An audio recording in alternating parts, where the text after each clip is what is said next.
Hello everyone, welcome to this Wise Words academic seminar hosted by the Contemplative Studies Centre at the University of Melbourne. I'm Dr. Cullen Joyce. I'm an Insight Fellow with the Centre. I'd like to start the session with an acknowledgement of country.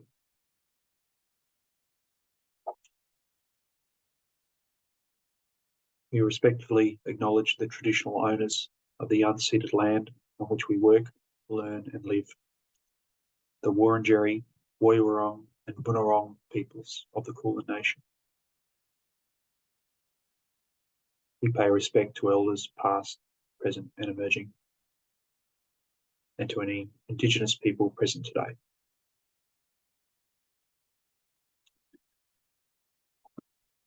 Today we are joined by Dr. Peter Sedlmeier, Professor of Psychology at Chemnitz University of Technology in Germany.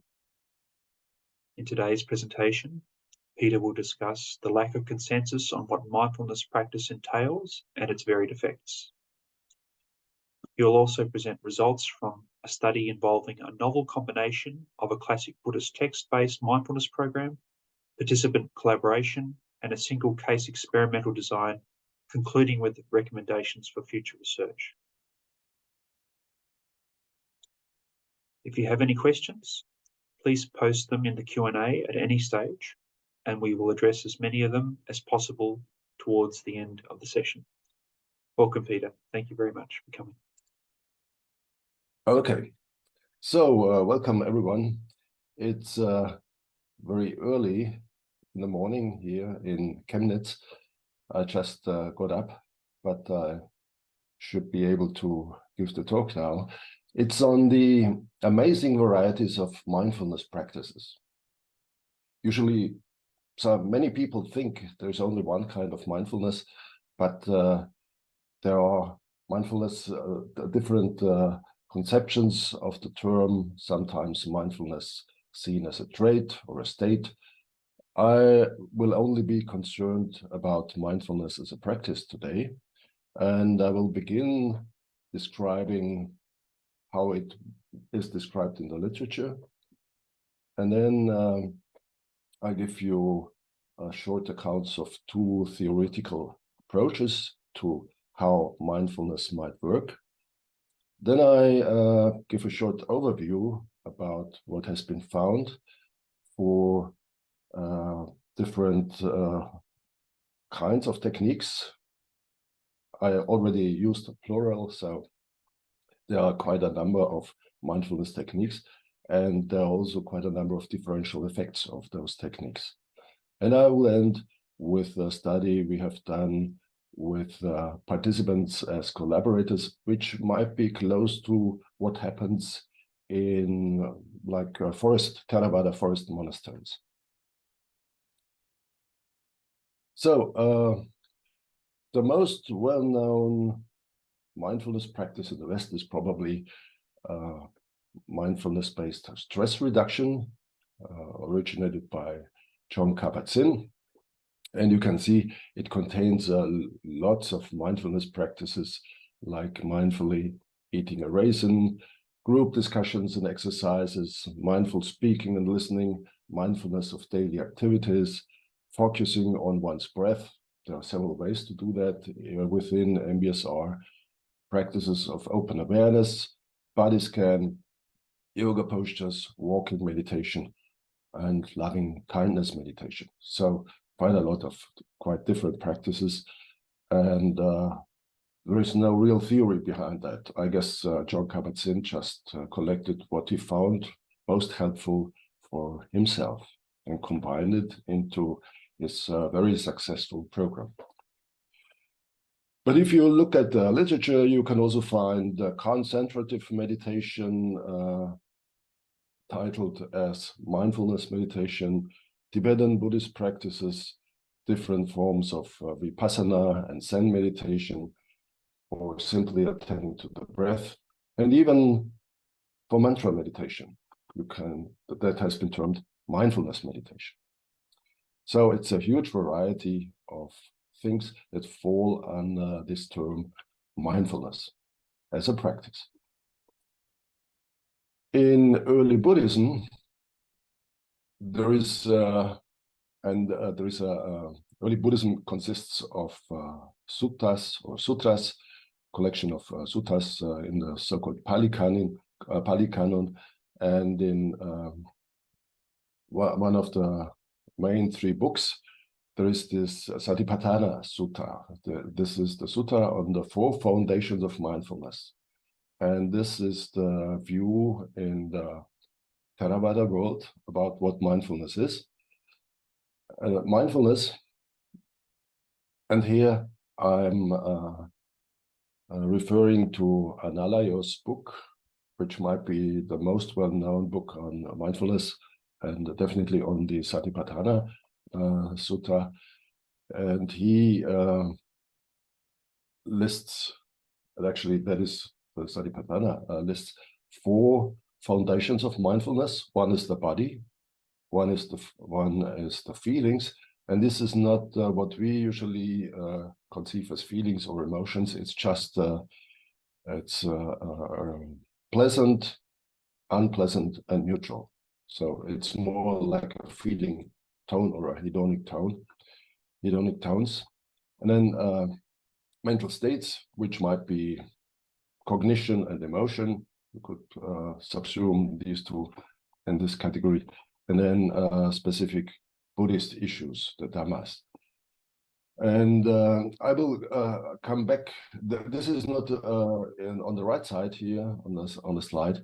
You see some objects of mindfulness like skin, flesh, and bones, or this body scans concentrating on solidity, humidity, heat, and movement, or mindfulness on death. This is all connected with the body. And there are some more objects in the Satipatthana Sutta. This is just a collection. Hedonic tones, this is fully represented here. Pleasant, unpleasant, and neutral feelings. And the qualities of the mind. This is mainly about emotions, feelings, and cognitions. And the Dhammas, they are about central ingredients of Buddhist theory, like the hindrances or the awakening factors. And what you do is you are at the present, know what is happening, and proceed accordingly. So mindfulness is you're always aware if you practice mindfulness. And another important ingredient in Buddhist theory is concentration. Concentration is done with the aim of moving out everything and concentrating on one single thing, which is often the breath, but could also be an object. And so it's kind of, not really, but you conceive of this as kind of the opposite to mindfulness. And if you do that, if you practice that diligently, you reach certain states, and the first four of these states are called jhanas, states of absorption. The first four of these, they come with specific characteristics. So if you look at the first jhana, then you concentrate on one thing and you experience rapture, which is often a very bodily feeling, bliss, which is more of a non-bodily feeling, and the one-pointedness of mind. And then if you progress in this way of absorption, then more and more things get away. And so in the second jhana, you only feel rapture, bliss, and one-pointedness of mind. In the third, rapture falls away, the bodily parts fall away. And in the end, in the fourth jhana, you are fully concentrated and there is nothing. So this is, of course, not mindfulness, but this is important to see that in Buddhism, concentrative and mindful practices, mindfulness practices are not the same. So how does mindfulness work? And I'll give you one example, one prominent example in the West, and one from the Theravada world.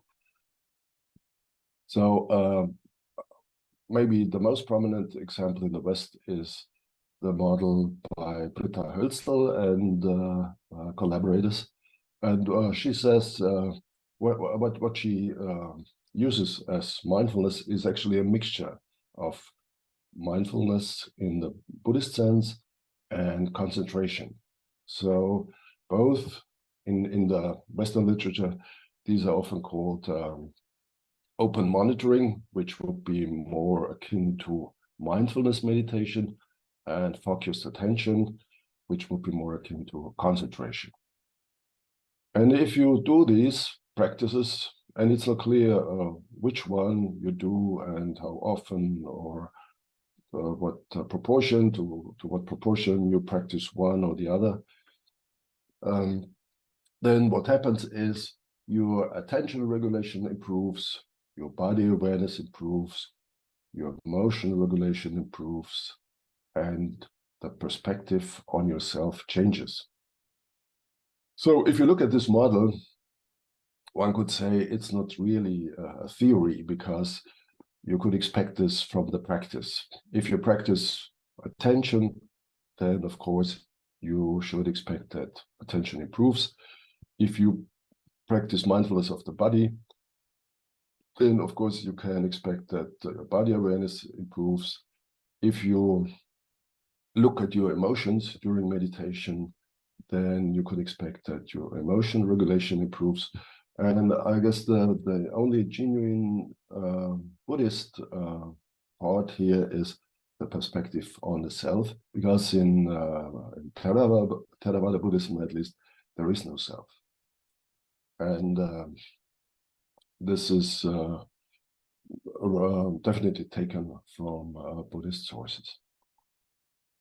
And the main aim of meditation is well-being.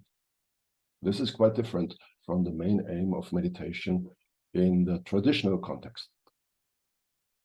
Here I have combined mindfulness and concentration, but actually there are 6 other parts in Buddhism that play a role on the sadhana, that is the way to nibbana, or nirvana, or enlightenment.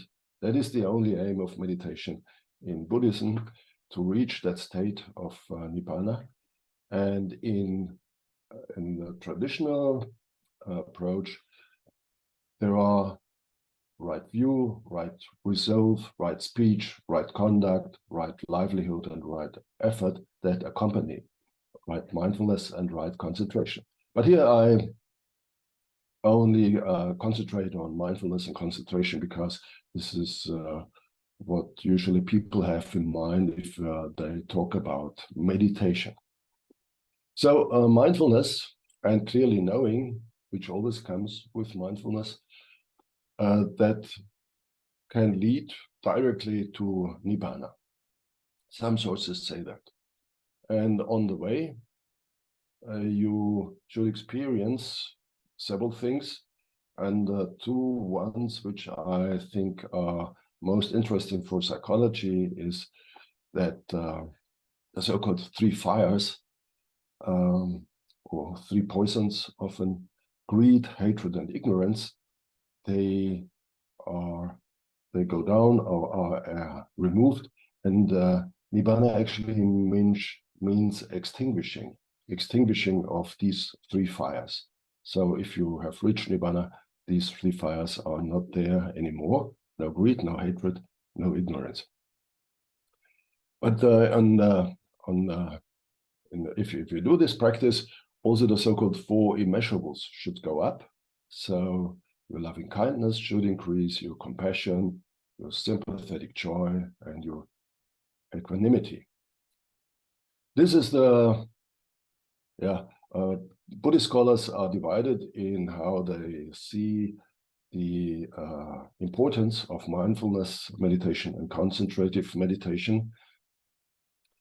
Some say concentration helps mindfulness, but others, like in the Thai forest tradition, like Ajahn Brahm in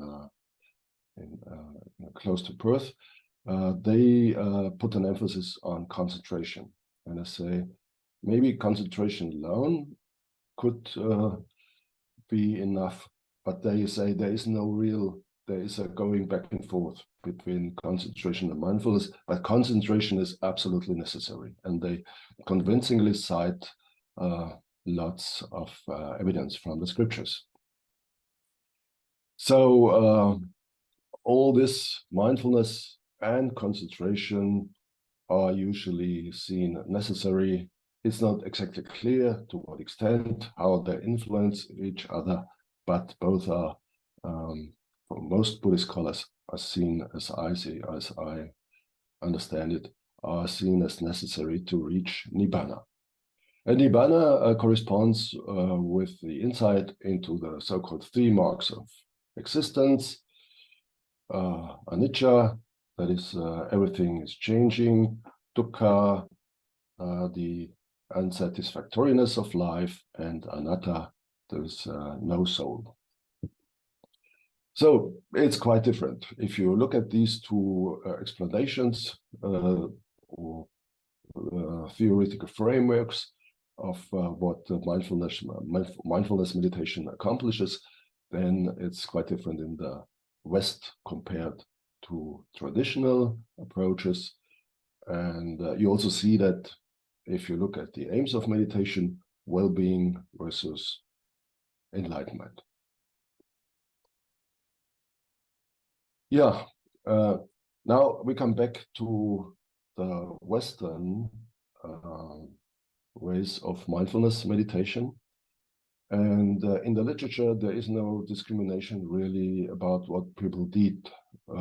Mostly, or often, it's a combination of mindfulness practices and concentration practices. And if you have seen the talk of Karin Matko, one of my former doctoral students, you know that there are many hundreds of different meditation techniques, and some of them are mindfulness techniques, some of them are concentrative techniques, some are not easily categorized into one of these two groups. But in the Western academic research, they are basically mixed together. And what I tell you now about the differential effects of mindfulness practices just refers to what has been accomplished with this mixture, mainly. I also differentiate a little bit in the fourth part of these describing differential effects when I talk about different ingredients of mindfulness packages. But the first ones, age effects, target areas, and personality, there is no real differentiation between different kinds of meditation techniques. Yeah, I have looked through the literature and mainly at meta-analysis. There are so many studies now about the effects of meditation that it's not worthwhile to look at the single studies. And there have been also quite a considerable number of meta-analysis that summarize these single studies. And if you look at the effects for children and youth, often done in schools, but also outside schools, you see that mindfulness practice, and often these are variations of MBSR, yield effects that are smaller than the effects you usually find for adults. And this becomes especially evident if you compare the results for kids with the results for teachers in the same context, in the school context. If you look at meta-analysis for teachers, the results are more or less the same that have been found in the general population of adults. So it seems that the mindfulness practices in as they're usually taught they are not so effective for kids and youth. But one can also see a similar decline of the effects for older adults, so 60 and above.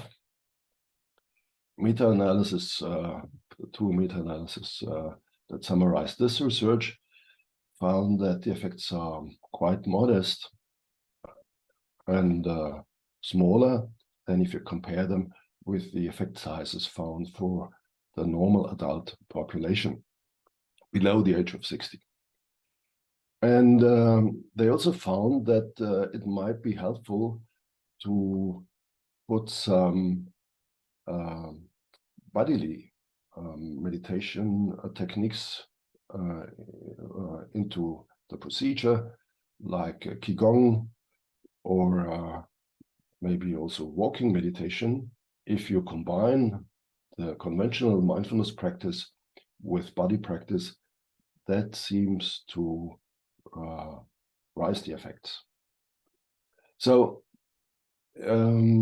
mindfulness might not be in its current form, might not be the best meditation technique for young and for old people. That's what one could conclude from here. And but the results for the older people, they tell us that combining these techniques with other techniques like Qigong or Tai Chi, that might be very helpful. And I don't know any such study with kids, but it might also be helpful to include some other techniques that are not offered in the usual mindfulness packages. Then mindfulness is increasingly used in the clinical context. In fact, the clinical context is the main field in meditation research. If you look at the number of articles that have been published, a huge majority has been published for how to treat clients with some problems like depression or anxiety. And also here one finds quite differential effects. If you summarize the effects for depression, and here again, I only included meta-analysis, you find quite strong effects. So the mindfulness practice in its current form, the prototypical form would be the MBSR, is very effective in treating depression, but it's much less so in treating anxiety. If you look at the results of meta-analysis about anxiety, you usually find quite small effects, also summarized in meta-analysis. Then if you look at research on the impact of personality, you do not find so many articles because maybe because it's more difficult. It's basically an interaction effect. But there is at least one meta-analysis I'm aware of by Buddhist et al. And they found that higher baseline levels of psychopathology or depression are associated with deterioration of effects after meditation. And higher scores of motivation and interpersonal variables, they are associated with more improvement in meditation. So this points to the necessity to have a closer look at personality variables if you want to predict whether mindfulness meditation works or not. And there's also some troublesome indication that with practitioners low on empathy and higher on narcissism, the mindfulness practice might even increase this low empathy and increase narcissism. There are only some studies, but all of the studies point into the same direction. Also here one sees that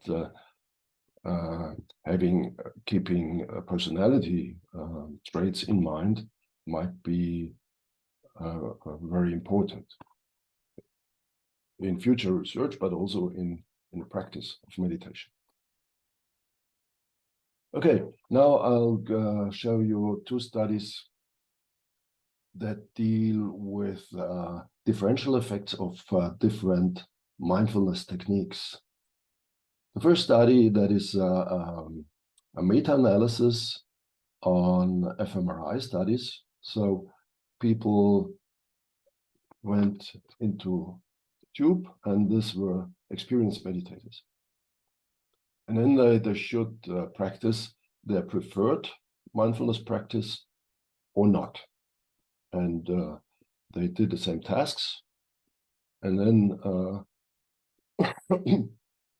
researchers tried to find effects of meditation by comparing the fMRI values for during meditation to the period when they did not meditate.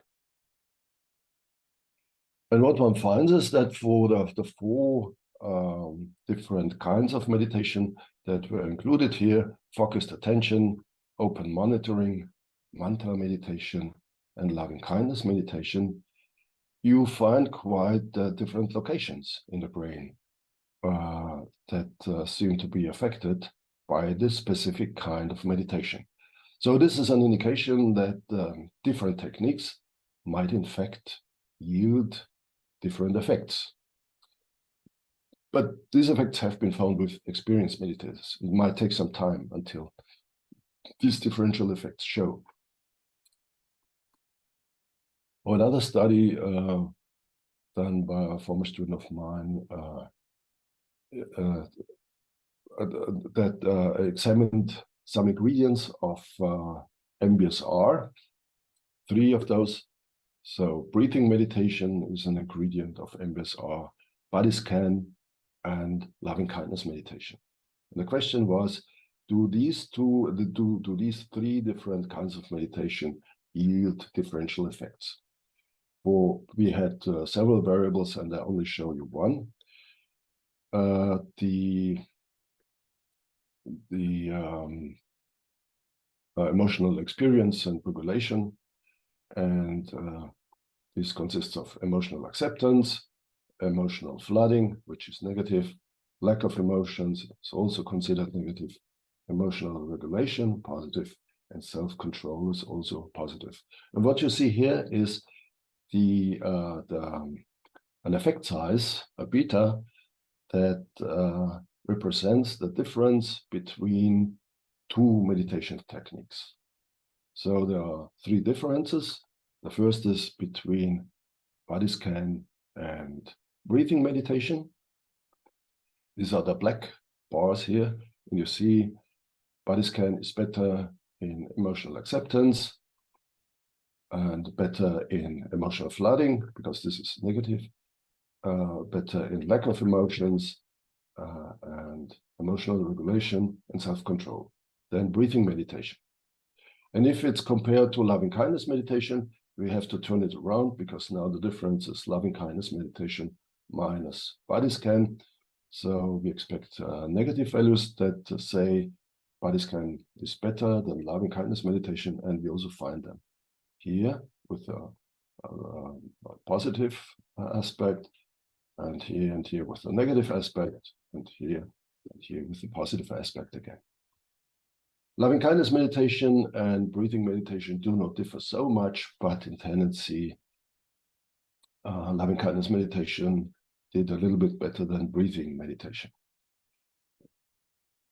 There are not so many studies that compare different ingredients, and if you look at them together, no clear picture emerges as well as yet. But it seems that even for relatively short meditation practice, like in this case it was 6 weeks, you can find differential effects, and not only for very experienced meditators. So now I'm talking a little bit about a study we did recently. I did a study in a course context and asked the students. This is a study in a methods course, so it's basically about the application of methods. And what we did was single case studies, experimental single case studies. The experimental comes from randomizing the length of the baselines. And the participants, they could choose what to do, and they opted for meditation. So I told them they should look at the possibilities and decide on their own what to do and what to measure and how to proceed, with some guidance by myself, of course. But once they had decided for the study, they were free to do whatever they wanted. And here I come back to this meditation scheme developed by Bhikkhu Analayo that I showed you in the beginning. He devised audios, 7 audios for these 7 mindfulness meditation pieces. The first is on anatomy, body scans of skin, flesh, and bones. He works with body scans mostly in these audios. The second is the elements of the body: solidity, humidity, heat, movement, and breath. These are, of course, outdated elements, but in the time when Buddhism developed, people thought that this is these are the elements of the body. Then the third is on the breath, where the breath, on the death, where the breath is connected with life. And if breath ceases, one dies. The fourth is on hedonic tones. So one watches pleasant, unpleasant, and one looks for pleasant, unpleasant, and neutral feelings. And this is later extended to non-bodily aspects. Then the fifth meditation practice is on the qualities of the mind. What do you see in the mind? Do you see mindfulness, lust, aversion, delusion, etc.? And then there are 2 on the dhammas, on the hindrances. In the hindrances to overcoming sensual desire, anger, sloth and torpor, restlessness and worry and doubt. These are the hindrances that impede the way to Nibbana. And then awakening factors, cultivating mindfulness, investigation, energy, joy, tranquility, concentration, and equipoise. So we only had 6 weeks left for meditation. And so people could choose whether they skipped death if that was too disturbing for them, or if they opted for having death included, they had to do the 2 dhammas in 1 session.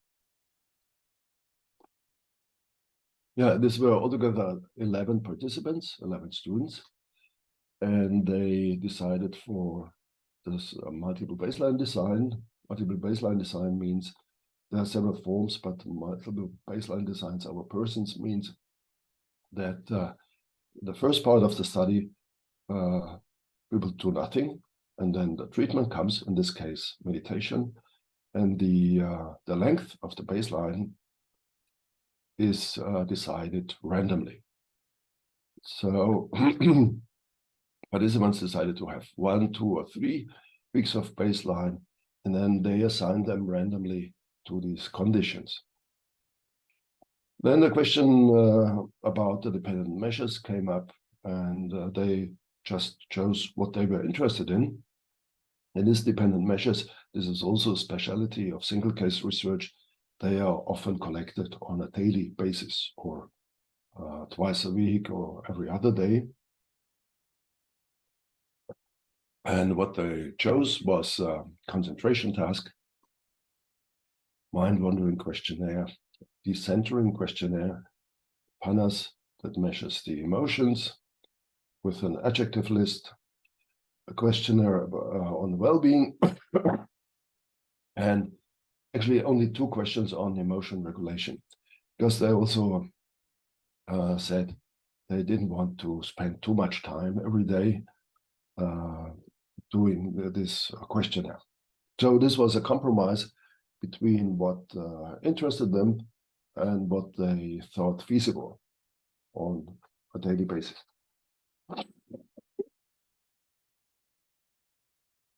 And I also completed measures of daily meditation practice. These are the items. I got easily immersed in the meditation today. It was easy to meditate. During the meditation, I was distracted by something. I was relaxed and I was awake. And here you'll find the results for these 5 items on meditation practice. First, if you look at the top, you see the mean ratings. And the mean would be 4. And you see that the mean ratings were above average for being immersed in the meditation practice, how easy it was, how relaxed they were, and how awake they were during the meditation, and how distracted they were. That was below the mean. And then they did another analysis. They all did, of course, the analysis themselves. I guided them, of course, but basically they did them themselves, and they also chose the techniques to analyze their own data. And what you see in the bottom, this is a correlation between number of days, so 1, 2, 3, 4, 5, 6, 7, and so on, for the 6 weeks, that was correlated with the scores for how immersed they were, how easy it was, and so on. And if that is above 0, it means it got better and better. They got more and more immersed in their practice. It was more and more easy. They were more and more relaxed and more awake, and less distracted over the period of that meditation practice. So this looks good. This is kind of a manipulation check that they really did the practice as was expected. And here you see some samples for one of those tasks, the concentration task. The concentration task was done on the computer.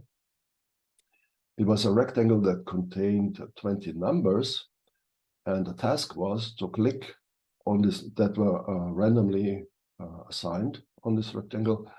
And the task was to click on these numbers in ascending order. So first click on the 1, then on the 2 and the 3 and so on. And the dependent variable was the time people needed to complete this task 3 times. So they did this three complete, the first 3 complete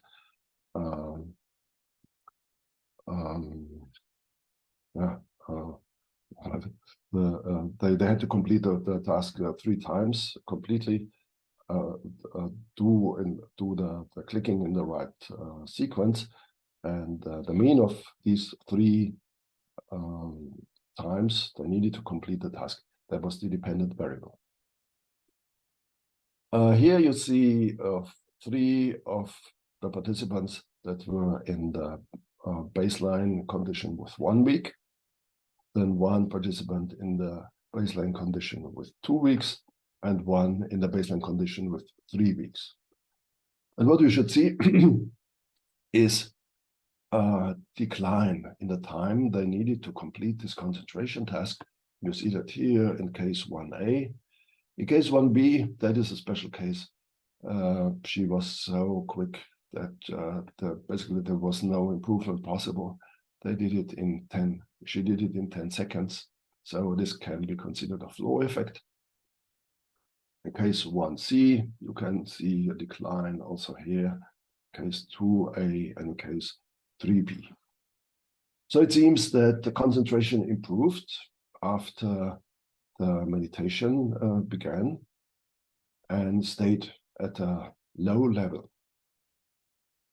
This is this used to be the main analysis in single case research, this visual analysis. But we also calculated effect sizes. And in single case research, you cannot use the effect sizes you use in group research because the measurements are dependent. And there are several alternative effect sizes. And the most prominent is one that is called tau u.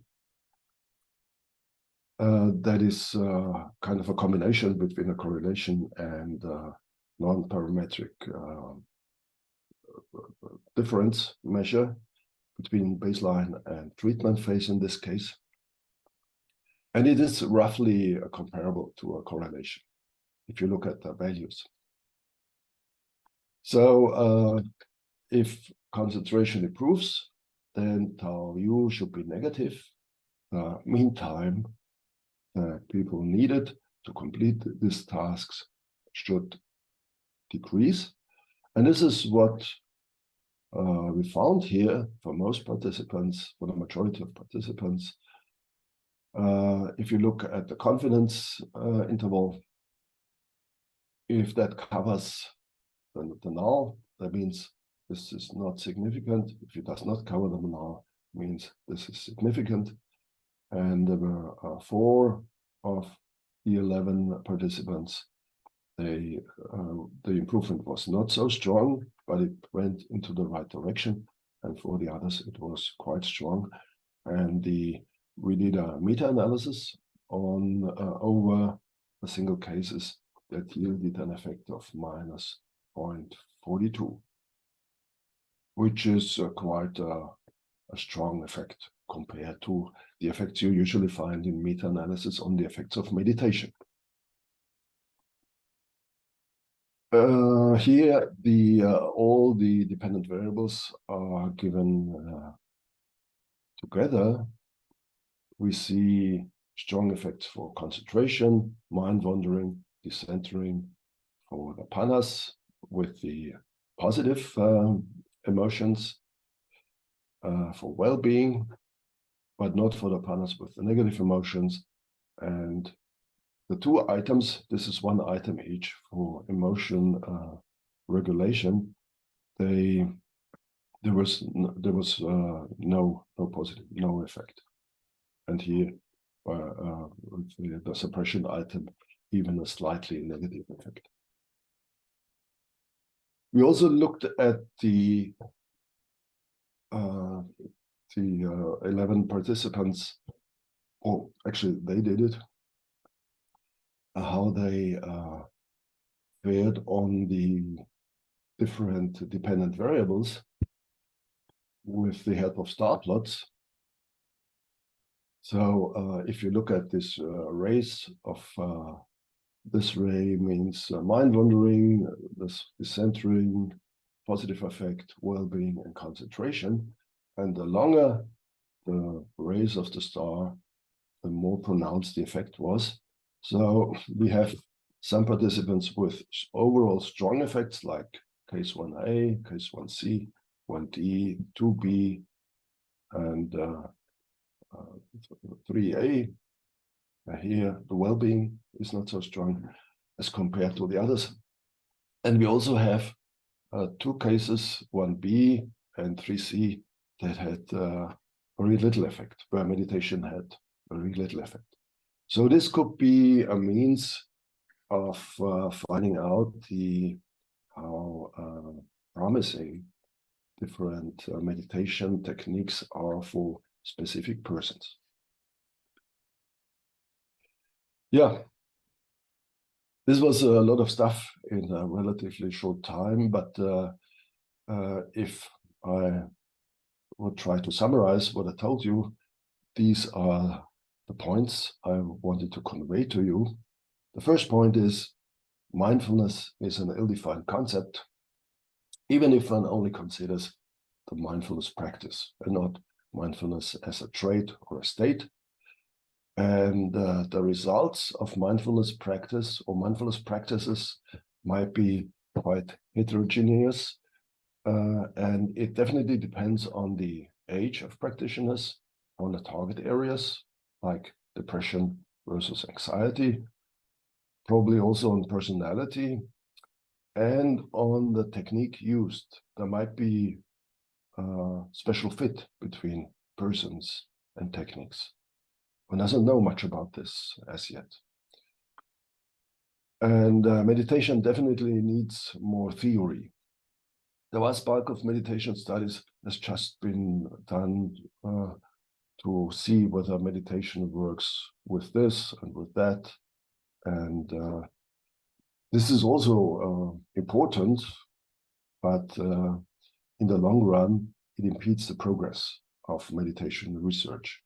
And maybe one should also move away from the traditional group designs, because if you compare two groups, meditators versus non-meditators, even if the non-meditators are in an active control group, then there is usually a huge heterogeneity within the participants, as you could see in the star plots, and one has to take care of that heterogeneity instead of just calculating the mean and ignoring these differences. Thanks a lot for your attention.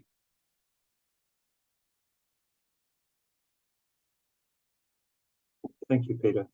That wonderful, very stimulating and complex presentation, just weaving in so many different things. So it's fantastic. I'll open up to some of the questions, and I'll read some from, there's been about 5 or 6 questions here. So I'll begin with just by following the questions as they've been submitted. They're on various topics, and I'll just invite you to respond as you like. So Wakid has a question. Are there any concepts of mindfulness that originate from beliefs other than Buddhism? Has anyone developed such a concept, and what is its current form and development?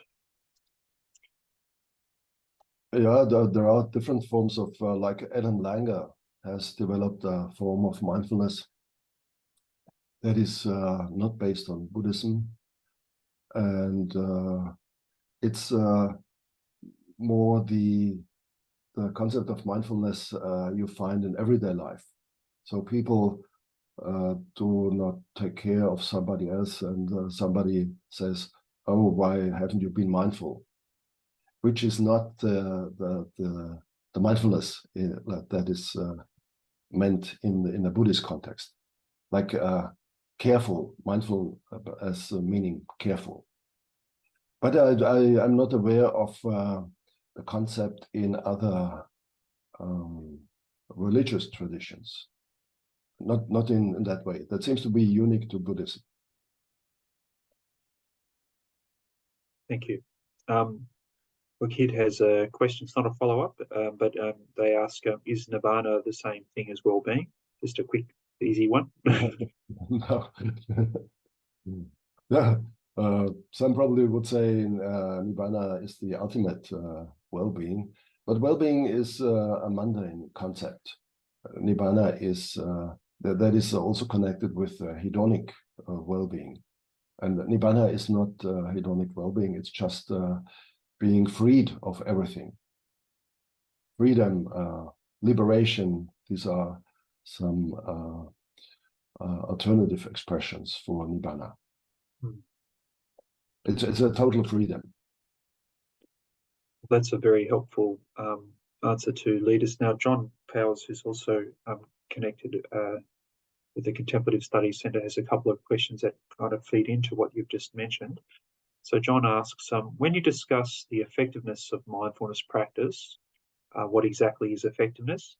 And he says, mindfulness techniques were designed as a foundation for more advanced meditations that ideally culminate in nirvana. I assume that these studies don't measure this, nirvana, So what is the goal or goals that are being measured? Just as a general comment. Yeah, so basically all the studies conducted in the West, they do not deal with Nibbana. They deal with well-being.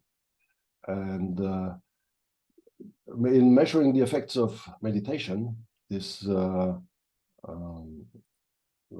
this kind of meditation that is basically stripped of all Buddhist context. I guess that was one of the reasons why MBSR is so successful, because there is no, officially at least, there's no Buddhism in it, no religion. People can accept it, even if they are anti-religion.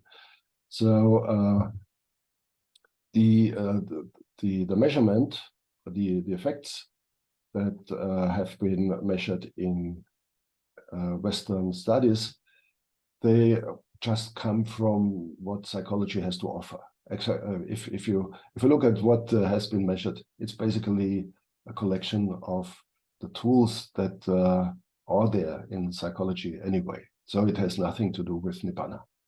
It has, but you could say maybe it has somehow to do with well-being.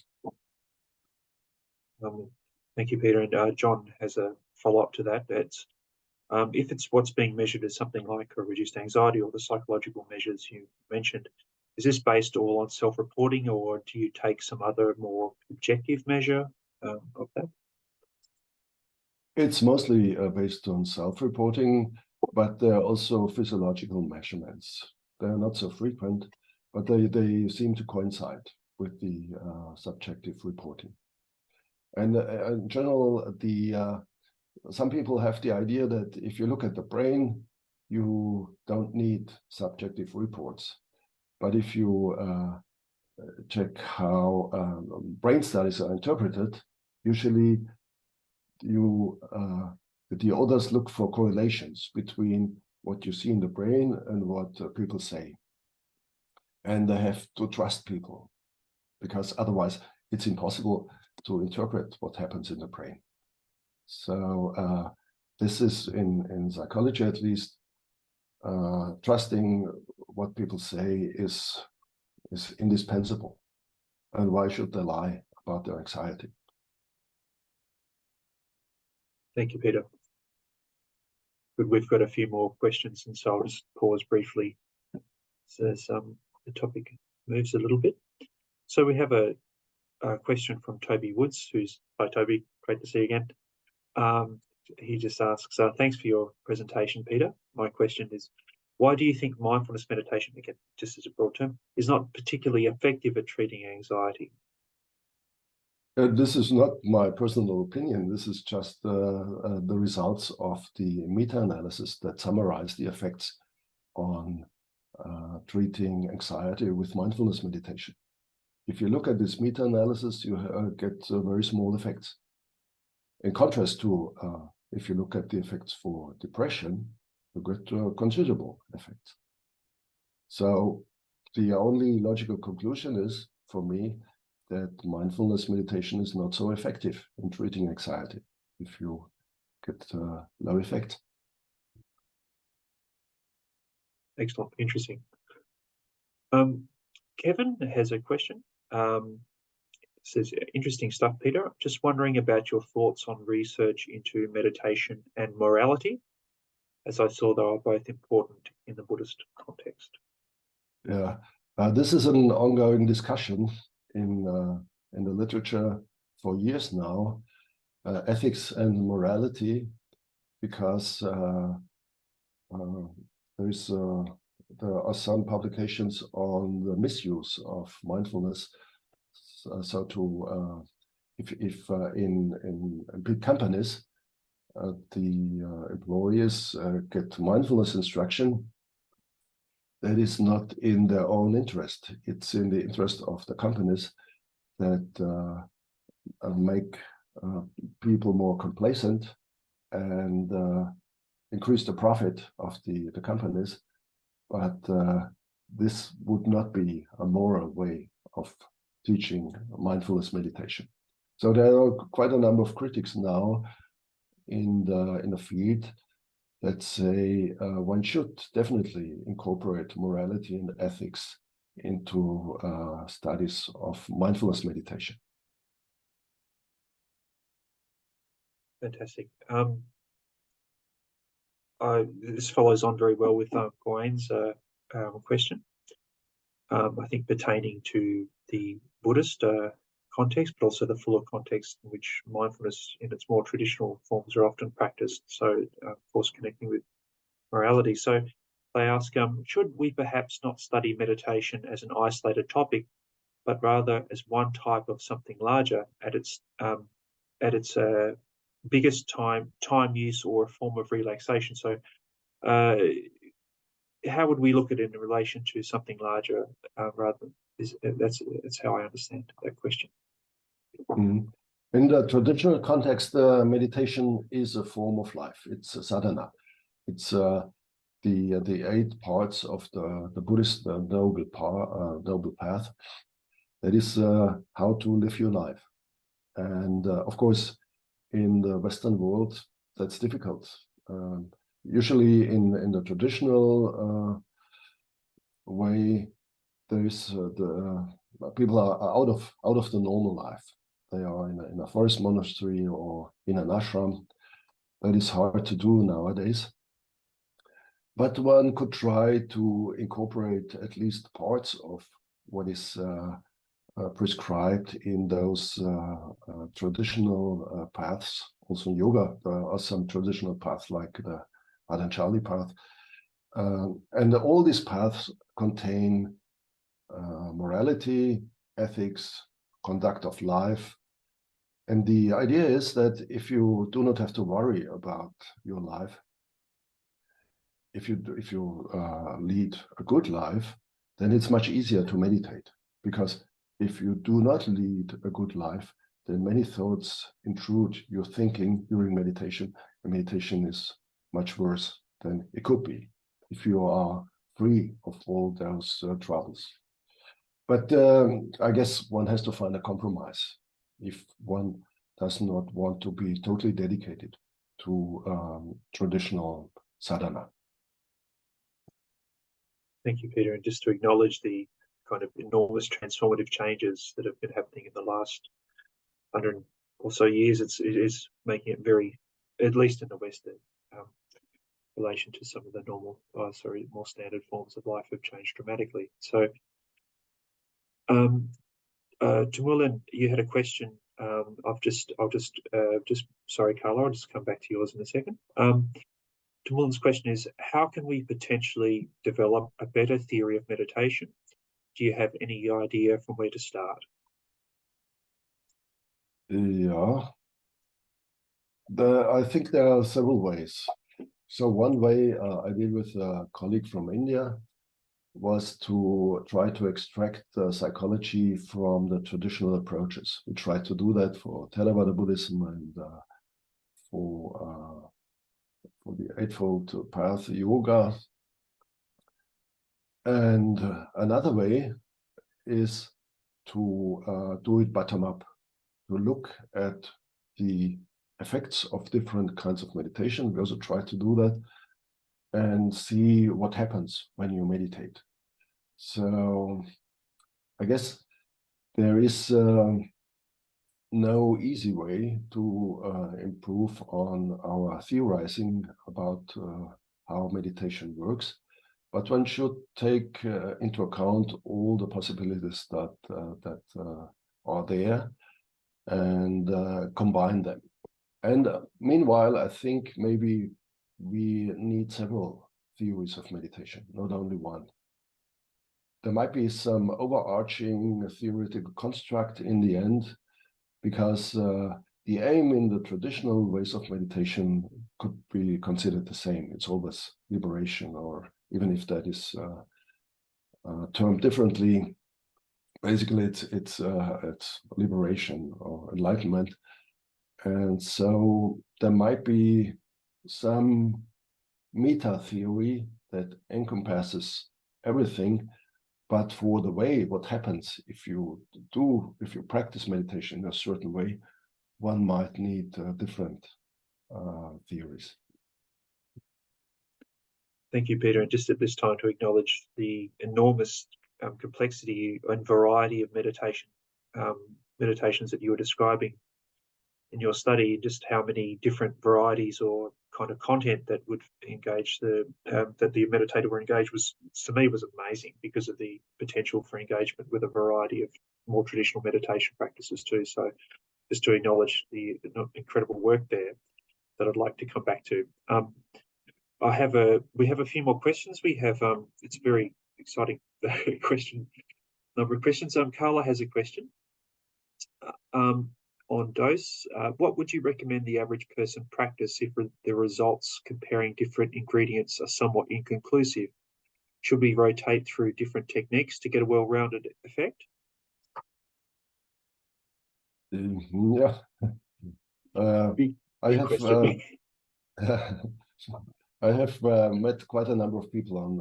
I've been to several meditation places of different sorts, and many people there, they told me that they tried out several things, and then one time they noticed, oh, this is what I need.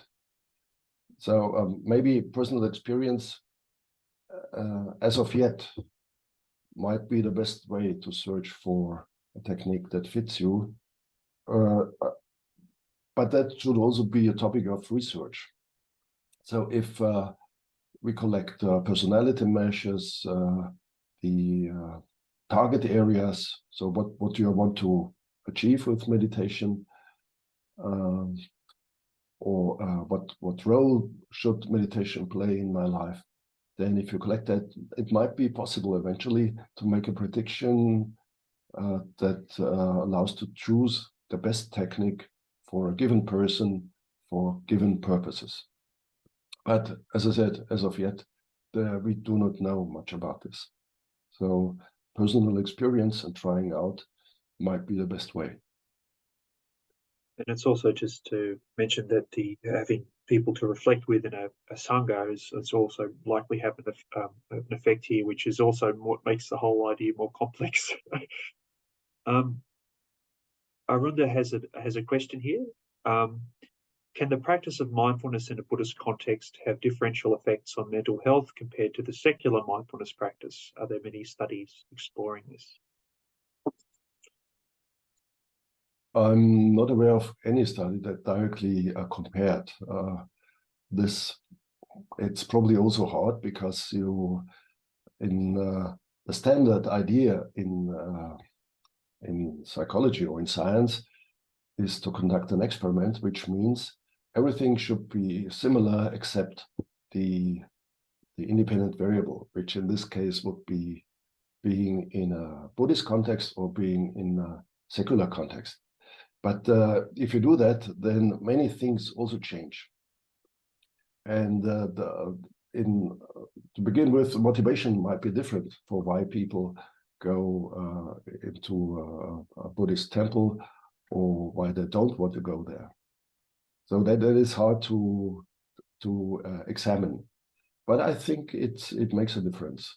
One is obvious, because if you go to a place, a religious place, then the practice is much more intense. You are there every day from morning to evening, and you probably live with the monks or nuns, and you meditate more than you would do if you are at home. So that is one ingredient that has been shown to be effective, the intensity. The more intense you practice, the stronger the effects are. But the other ingredients, that's really hard to disentangle. So if you are not inclined to go to a Buddhist monastery, well, I wouldn't recommend that. Because if you don't like it there, then the chances are that it doesn't have any effects, or maybe even adverse effects. Thank you, Peter. And that's a great point. And Jose has a question that was actually kind of closer to a previous answer that you'd given. Just out of respect, though, I'll go back and say, is there a preferred technique, such as breathing, body scan, etc., to prescribe for a person such as anxiety, depression, or is it more likely that each person has to try different ones to see which ones fit? So that was a previous question, but would you like to comment about maybe about where this type of work, this could be, more adaptable forms of meditation practice is at the moment? Do you have a sense of where it could be? Yeah, the problem is that usually researchers do not differentiate between different techniques that have been used to treat depression, for instance. But for depression, it seems that basically everything works. Whereas for anxiety, it seems that mindfulness meditation does not work. And my hunch is that it doesn't work because you put your attention on anxiety. And if you do that, chances are that anxiety even increases. I would recommend in that case to use a technique that goes away from anxiety, like mantra meditation. But there is a very fascinating study by Norway Singh, who developed a technique called meditation by the soles of the feet for Asperger youths. And what they did is they learned to concentrate on the soles of the feet. And then when they saw that some trouble arose, that the anger came up, then they went to their feet. So they went away from the problem. So for anxiety, I would recommend techniques that go away from the problem, go away from anxiety. I think mindfulness works also for anxiety, but not maybe in 4 weeks. And you need some time to learn the meditation technique. I would say 4 weeks is the minimum. If you find strong effects before that, chances are that these are placebo effects. But if you go on and on, if you do it for years, then mindfulness meditation, I would think, is also good for decreasing anxiety. But as a start, I would, as I said, recommend techniques that move away from the problem, like mantra meditation. Thank you, Peter. Look, we've run out of time, unfortunately. This has been fantastic, and what I'll try to do is, if we can record some of the questions, and we'll see if we can send things out. But this is a fantastic session, and it's been very stimulating for everyone here in the community and for myself. So I'd just like to thank you, and just for your presentation, and to everyone who joined us today. I'd just like to ask, if you're interested, please subscribe to our newsletter to stay informed about this or other upcoming events hosted by the Contemplative Study Centre. We will be putting this recording up quite soon with captioning. So we look forward to seeing you next time. But thank you again, Peter. It was really wonderful to have you. So thank you for getting up so early. I can go to bed again.